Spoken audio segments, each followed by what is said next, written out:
I didn't actually check. Check the this is gonna be hair. a And no two. one fucking told me last time my hair looked like I was a fucking deranged lunatic. Okay, that's just not This is gonna be a true. 2-hour.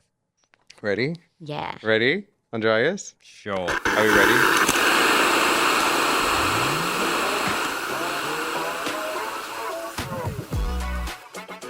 Hello and welcome back to Judge a Book, a podcast by Studio White Noise. Today I'm joined by my fellow co-founders, Lauren Messina and Andreas Pronoto. Woo! Fireworks, fireworks, fireworks. Title caption, lovely things. Today we are judging the promotional material marketing for film and TV series. We, Studio White Noise, the Royal Studio White Noise, have been lucky enough to partner with Melbourne Queer Film Festival, and we just wrapped their 33rd season, where we created all the posters, the trailer for the festival, all the collateral, T-shirts, which was really fun and engaging. And I think people don't realize how much thought, design work, hours goes into creating these assets. So today we're going to judge some great films, some great assets and collateral that we've seen in the past, and then what it made us feel. Has it influenced society? Has it influenced culture? Or has it gone the other way? And has it been amazing? Is it great? Let's dive in. Just to preface the episode as well, we are not film critics. We're not talking about the film itself, the script, the acting or whatever. We're just talking about the design, the artwork and the promotions. So what we're judging today is the posters, and does it actually give you payoff? So does the actual film pay off from that excitement as well? So the films we're jabbing today is Kill Bill and Trainwreck, and the TV series we're looking at today is The Bear. Exciting. Whoa. Kill Bill. First off the mark. Kill Bill gets an 8.2 out of 10 on an IMDb score. It gets 85% on Rotten Tomatoes. It was directed by Quentin Tarantino. It stars Uma Thurman, and it's based on a character called The Bride that was created by Quentin Tarantino and Uma Thurman on the set of Pulp Fiction, I was told. It is a story about a main character who is by the way, spoilers ahead. So if you haven't seen these films and all the rest, go watch them, then come back to the podcast because that's what's happening. So the main character is the world's #1 assassin and is on the path of revenge. It was released in 2003 and it went on to gross $180.9 million worldwide. Kill Bill, do you know the film? Are you familiar with the film? Of course. Obsessed. Obsessed. Love it. Me too. So much. Andreas? I don't know. Everyone keeps saying it. Like, I love it. Say it's okay. How dare you? I'm disgusted. Yeah. I don't know. Offended. Okay. Well, I am obsessed with Kill Bill. I've always been obsessed with Kill Bill. I actually went, embarrassingly, to Japan looking for apple flavored yes. cigarettes. Red apple which cigarettes. Is Quentin Tarantino does this thing where he creates product in film. I actually thought red apple cigarettes were a thing and they had an apple flavor. So I went and asked, I learned how to say red apple in Japanese. I don't know if you can just put the translation. I don't know what it is. Oh. And I kept asking people, do you have apple red cigarettes? And they're looking at me, what is going on? Anyway, Wow. So the poster, I've got the poster here, which you've seen. So this was the international poster for Kill Bill. Stunning. What do you mean by international? So they do different. That's a good question. Actually, excellent question. Thanks, Andreas. That's So when Ross doesn't know. depending on their target audience, they create different posters. So in the US, there was a different poster, but this was the international poster. So this is one that I saw when I was living in Australia. Obsessed. The font is amazing. It's clean. And for 2003, it's actually a very clean look. It's bright, it's poppy, it's yellow. The font is bold. It is very big. It literally takes probably about 25% of the poster itself, which is the title, Kill Bill. It's simple. It's clean. It's black font, black bold font. Say that 3 times fast. Black bold font on yellow. And then the other text on the page is a bit smaller. It's the same font, which is red. Is there a name for this font? What is the name? It's like... Let's call it Uma. I don't know. Oh, what it's Uma. called. Ooh, Uma love condensed. that. Uma condensed. Mm. It shows that it is the fourth film by Quentin Tarantino. It is volume 1. It is a 2-part film series, and it shows that it's written and directed by Quentin Tarantino. It also has the image of Uma Thurman in her full yellow gear, holding a samurai sword. Phenomenal. Iconic. Iconic. Actually iconic. Actually iconic. Andreas. Sure. Wow. What are your thoughts on it? Like, what are your... Okay, so I don't think I watched this when it's out. Yeah. I watched it like, I don't know, a couple of years ago. I can't remember. I think there's a point of like you see this poster and you watch the movie. I think everything is in line in a way because like I like the movie. I'm not saying that I don't like the movie. I felt like everyone is just overhyping it. That's the part that I felt like Yeah. like So overhyped from Andreas. Lauren? Yes. So, yeah, as I mentioned before, obsessed. I did actually watch it, not at the movies when it came out because I was quite young, but I did watch it at home, I remember, Yeah. with my parents. And I was quite young and I loved it. And so I had no sort of like, exposure to the general hype because I was like a young teenager. So I just like was obsessed with the way that it was filmed. I saw the movie poster, mainly probably as the DVD cover at the video store. So I like distinctly remember that. Sorry, for the Gen Zs and the Alpha Gens that are listening, a video store is a place. It's like a big shop that has used to have VHS and then later it had DVD players where you could rent them, take them home. You could rent them for like, I think it was like overnight or 3 days. Yeah, 7 days. Then you had to even take as them well, back and then you had to pay fines if they were late. Crazy. Yeah. So I definitely remember seeing it on the shelf. Has great shelf presence. Shelf presence, love that. But yeah, if you could just hold it up again for me, please. Sure, I'd love to. Yeah, no, as I said before, it is iconic because that yellow sort of jumpsuit that Uma's wearing has, kind of stood the test of time. People wear it as like costumes. So even that alone has become like this iconic kind of thing for people to, hone back to or whatever. Harken back to. A time when. Love the font. It kind of gives that sort of like bold, but effortless like look about it. I like the way that Uma's like positioned around the type and the sword kind of like cuts across the page as well. And the big black like number 1 sitting behind her to signify like volume I didn't even 1. notice that. Yeah. Do you reckon is that what it is? A number 1? It is the number 1. So here's the thing for the poster. So when you look at this, psychologically it does a couple of things. So it's bold. It has a female lead who is holding a samurai sword. So it kind of tells you what it's going to be. It's going to be a bold movie. There's a samurai sword, so it's going to have potentially sword fighting. Then you watch the trailer and you're like, yep, there is samurai. It is based in Japan. It is going to be exciting. It's going to be a fighting movie. And then you watch the film. And this is the thing for me is the film then is the opposite of what you think it's going to be. It's not linear storytelling. It's got flashbacks. She ends up stealing a van called the Pussy Wagon, which was then appeared in a film clip with like Lady Gaga and Beyonce. My brother had like a promotional Pussy Wagon keyring, which is the keyring that's in the film. Like it was so meta and it had so many iconic moments that still live on, I think, to this day. Yeah. And I think that was because of not just the film, but the marketing and the promotion behind the film. Yeah. Like they were giving away Pussy Wagon keyrings at the premiere. Like how amazing. Yeah. Final thoughts on Kill Bill. Yeah, which is I think it's done a good job because the most important thing about that film is those things in between rather than the whole plot. The whole plot is just like he gonna kill Bill. That's it. Yeah. Like the title, the film, the poster and everything is just sort of tell you the whole thing. Like if you are looking for a story, I don't think you'll get a unique type of story, but you get a unique interaction. So do you think it's entertaining? Like it's a very entertaining movie. Yes. Would you watch it again? Like you've watched it once, would you watch it again? With the current kind of like streaming, not really, because I watch it annually. I watch 1 and 2 annually. There's a million movie out there. Just like watch some. No, I watch it. And do you watch it I annually? Go back.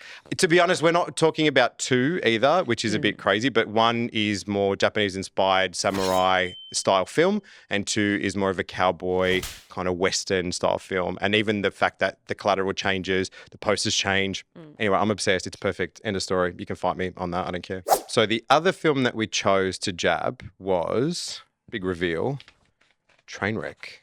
Oof. Trainwreck. Now, quick synopsis on Trainwreck. It got a 6.2 out of 10 on IMDb. It has 84% Rotten Tomatoes, which is 8% down from Kill Bill, which I thought was really intriguing. That's crazy. Trainwreck is directed by Judd Apatow. It's written and stars Amy Schumer, and it is a romantic comedy following the ups and downs of the dating world and its main female lead protagonist. It was released in 2015 and went on to gross 140 million globally. So 11 years after Kill Bill, it grossed 40 million more than Kill Bill, which is quite close from a global perspective. But what I do find is the actual poster for Trainwreck is hilarious. It's clean, it's simple, it tells you it's a romantic comedy, which is the kind of signal to its potential fan base or the potential moviegoers.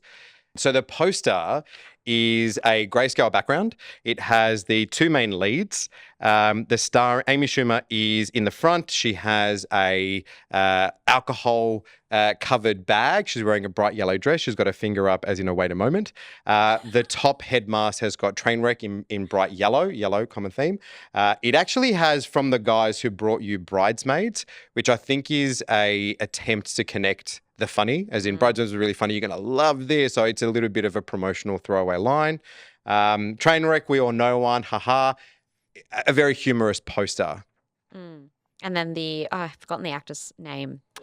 Bill Hader. Bill Hader. Love yes. Bill Hader. He is, I know, If you I feel love bad. him, Sorry. why don't you say the name? I know, you didn't describe him behind her, standing behind Amy Well, it's Schumer, Bill Hader. very shocked. Behind Bill Hader. Well, I'm trying to save him. Okay. Because we're going to drag it a bit. But anyway, no. And I love Bill Hader. I thought he was very good. But he played a very straight character in the film as well. I feel like... How dare he? Well, no, he can. He can. He can do whatever he wants. He's an adult grown man. But he's hilarious. Why not lean more into that? I don't know. That was just me. Anyway, thoughts on poster? Yeah, it looks like it's going to be a funny movie. I think the font, Trainwreck, I don't know. I'm trying to think what I would do sort of different.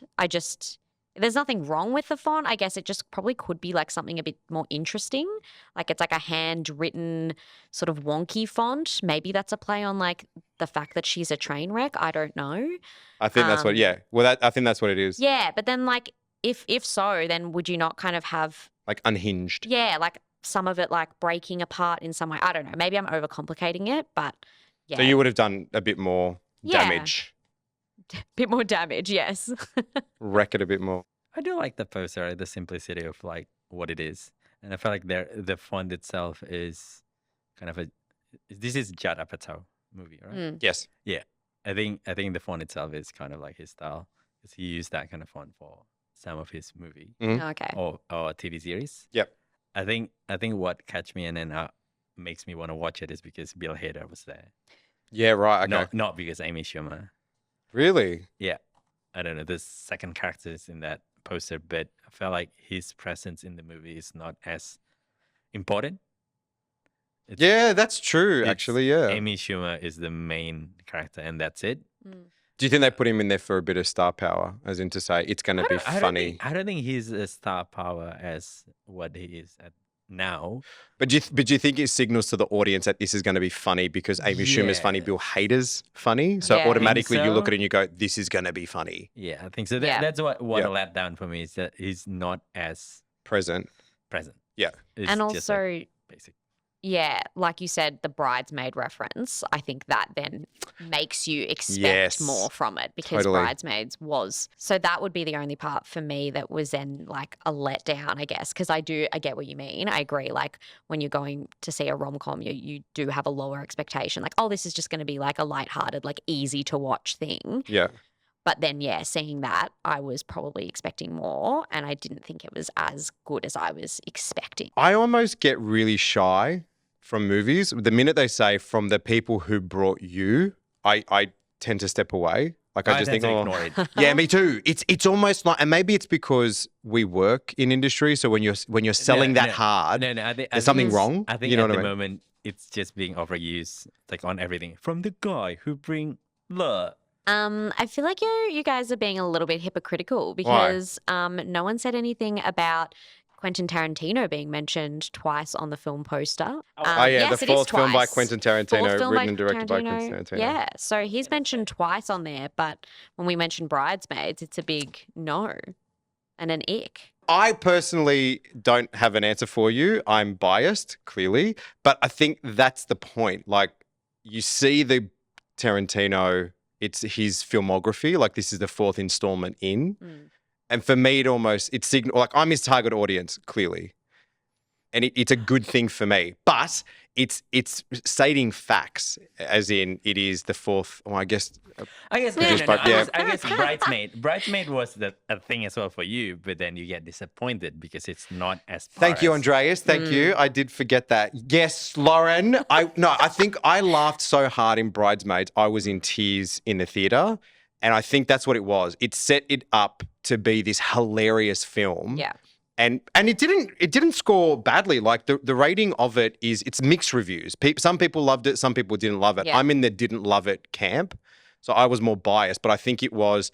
You're exactly right. Everything in the promotion of that film it's produced by Bridesmaid. It's Trainwreck. There's Bill Hader, who I adore. He does the most amazing Arnold Schwarzenegger impersonation ever. I don't know. It just didn't land. I don't know. And it just, for me, yeah. But no, I don't have an answer for you. So. I think that's the answer. Yeah. I feel like one is that when it was promoted as something and you get it, you don't mind it. And that's okay. That for me is like the biggest no-no. You know what I mean? Don't like sell something. We've had this conversation on this podcast before about a particular donut. I'm not going to mention the product name, but it was like a donut and it was like whatever. Anyway, moving on. I'm going to go crazy. So in terms of TV series, The Bear, if you're familiar, has a rating of 8.6 out of 10 on IMDb, 99% Rotten Tomatoes from reviewer and audience feedback. It is a television series created by Christopher Storer. It premiered on Hulu, a streaming platform, on June 23rd, 2022. It stars Jeremy Allen White as an award-winning chef who returns to his hometown of Chicago to manage the chaotic kitchen of his deceased brother's sandwich shop. Love this TV series, PS. Yes. When I saw the poster for the first time, I was obsessed. Do you remember what the poster looks like? Now, really quick connection. So posters used to be, again, for the Gen Zs and the Alpha Gens that are watching this and the Zillennials, posters used to be plastered all over movie theaters, DVD covers and all the rest. Now posters have been adopted and used as, they haven't died, but they've been changed into the tile artwork for streaming services. So on the rise of streaming services, you now have to design something really enticing, because when you are on a platform that showcases hundreds, if not thousands of items, you have to have the most enticing, detailed, amazing looking tile. So this is the poster for The Bear. Again, looking at it, it has a black frame. It has the ensemble cast. Jeremy Allen White is the largest character, and he sits prime in the middle. The ensemble cast sit below him. There's imagery of the beef logo of the restaurant. There's a skyline of Chicago. It's a very simple logo on the bottom. It says The Bear, nice and bold, with the Studio FX sitting above it. It's a color. It almost looks cartoony. It almost looks illustrative, but it is layered and it is quite amazing to look at. And then when this appears on streaming platforms, it kind of does get your attention because Jeremy Allen White is such a large, imposing character on the poster. I like the chaotic, like I felt like the collage kind of like approach to the poster and having the title as simple as kind of like The Bear underneath kind of serve the purpose of the energy that you want to get out of this TV series, like the stressness on his face and everything is, you get it. Yeah, no, I agree. It's definitely the look of stress from Jeremy Allen White is, 100%. But you also get a lot of personality from the other characters as well. Like you get a sense of like the brother. I mean, you don't know it's the brother obviously before you see it, but you get a sense of like what his character's going to be like. In the poster. Not there. That's the Sorry, cousin. not the brother, the cousin. Yeah, cousin. And then, like the other chefs as well, like you kind of get, just from like the way that they're standing and posing or interacting and the looks on their faces, you get a sense of what the other characters are going to be like a little bit as well. Definitely kind of the chaoticness comes into play. And also just like like this is a random element, but just like having the aprons and like the pots and then, the beef logo and the tomato sauce cans, like there's no sort of like wonder what this is going to be about. Like you can tell that they're, It's a chef story. Yeah. working in a restaurant. So Do you think those Easter eggs, do you Yeah. think it's a PR campaign? Absolutely, I think it's a PR campaign. Because I feel like there's a lot of those posters that's just like putting it there just to have another influencer or any Instagram Absolutely. account to kind of like, I'm so smart, like you just now. I'm so smart. I picked this up. I am so smart. I did pick this up. But I think generally entertainment in general, they need to have these Easter eggs in yeah. So their you can- collateral now. yeah, Like so you you can need to hype continue. it up. Yeah. Like once upon a time, to tie back to the Kill Bill In poster, Hollywood. all you needed to do was have Kill Bill, the main actress or the main actor, and then directed by. And that was enough to propel you to watch it. Whereas now you've got to layer it, especially if it's new content. Like you've got to layer it with something like a promise or a payoff or an Easter egg of sorts. But that being said, like, you mentioned as well that Tarantino is known for creating his own brands and having those sort of like Easter eggs throughout his films. Yeah. So that aspect, Red Apple like, cigarettes. yeah, ask Red Apple for them. Learn how to say it in cigarettes, Big Kahuna Japanese. Burger. Jesus. There's like that, those elements and nuances Yep. of Tarantino's sort of, style in his directing, they kind of come into play as well. And even the fact that, like his sense of storytelling or, the fact like a random fact about him is that he has a foot fetish. So every single one of his films, he will zone in on the female lead's feet. Like, no joke. Wiggle your goddamn toes. That's the wiggle yeah. your Screaming. big toe. Sorry, Jesus. Yeah. So it's like those little kind of Easter egg moments as well. It's always been happening. And I think it's like, definitely like an important aspect of But I designing. think that's where it changed the game. Would you have done anything differently? With Kill Bill, because it's so old in a way, like it's an old movie, and if you take it to now, and then you can, a poster is not aesthetic thing anymore. Just to be clear, 2003 is not old. Let's just calm down. Old would be like Hold on, 50s. I'd go. 2003, and I felt like streaming is not there, everything is not there. So, Yep. so I think what's important to think about poster at the moment, it's you have to think beyond the static. Yes. And I think there's a lot of like movement and interesting thing in the movie that is moving. And I think Kill Bill is such an example that if it's live now, Yep. like if it's on the show now, there is a lot of movement things that you can take and make it some sort of like a movement poster for, I don't know, Instagram tiles Yep. or whatever, story and everything. Trainwreck, I think it's fine. Like it is what it is in a way. I wouldn't mention the bridesmaid thing. Yeah, no, me neither. I felt like That's what I was gonna say the too. actor and the actress is kind of like they're there. Yeah. I do like the what's the name? The tagline. Everyone knows one. Trainwreck, we all know one. Yeah. We all know one. Clever little campaign. Yeah. I think those kind of thing always sell a rom-com. Yeah. In a way. The bear, I think the chaoticness maybe can be a bit more chaotic Yeah, in a way. maybe. There's that kind of like, in a way, it's a bit subtle. Lauren? I don't know how much more chaotic you can kind of get though with it. That's seems pretty chaotic for like a still poster. I probably wouldn't change too much. Yeah. And then Kill Bill, I do think it is quite timeless. So I wouldn't change much about that. However, I've got a bit of a surprise for you. Yeah. Because I was or still am, like a pretty big Tarantino fan. Yeah. I dug up like these old projects that I did at uni. Oh, God. I know. It's quite funny. Do you really I'll wanna just show show you them? one. Yeah, no, it's quite embarrassing. But yeah, it was like, I think it was like a self-promotional poster. So while this isn't, What do you mean self-promotional poster? it was just like, like you have Uni to like, project. a uni Right, okay. project. Yes, a university. So have to wait, do a you are poster. told to do a self-promotional poster Yeah. as part of your uni assignment when you're a designer. Okay, Yes. yeah. Yep. Yes. So this was an assignment for that. Right. And as I was so obsessed with Tarantino films, I illustrated this beautiful poster and had a genius tagline. What do you think, Andres? I'm just showing. Wait, can I Design is my wait before weapon. you mention it? Yeah. I just want to say, I just want to. Like, It's- Do you want to? I'll give it to you, and you can like read it out and describe. Oh, I'm what gonna it read is. you. Yeah, Damn it. you can. It says design is my weapon.